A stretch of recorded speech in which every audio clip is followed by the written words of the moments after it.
moved quietly, their faces etched with fear and exhaustion. Bolu barely ate or slept, consumed by guilt and dread. Then, a foul smell began to creep through the house. At first, Bolu thought it might be something spoiled in the kitchen, but the stench grew stronger, more overwhelming. It was the unmistakable scent of decay, and it filled every corner of the house.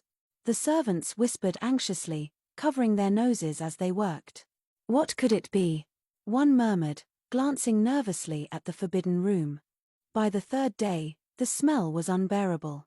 Bolu wandered the halls, pale and restless, the odor seeming to mock her growing fear. That night, lying awake in her bed, she couldn't escape the thought that the source of the smell lay behind the forbidden door. Early the next morning, Bolu summoned her most trusted servant. "We can't ignore this any longer," she said, her voice shaking. "We need to find out what's causing it." The group of servants and elders moved cautiously through the house, their faces lined with worry as they whispered among themselves.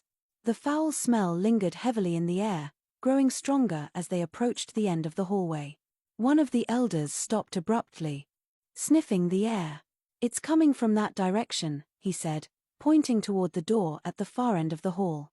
Bolu, trailing behind, felt a lump form in her throat. She knew which door they were heading toward, the forbidden room. Another elder turned to her. "Bolu, what is in this room? Why is it locked?" Bolu hesitated, her heart pounding. It was always locked," she said quietly. "My parents told me it was a special room, and I was never allowed inside. I don't even have the key." The servants exchanged uneasy glances, and one of them said nervously, "But the smell.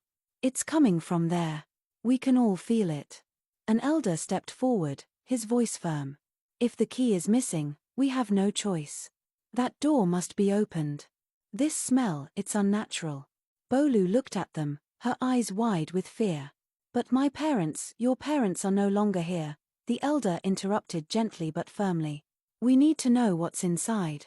For the safety of everyone in this house, the door must be broken."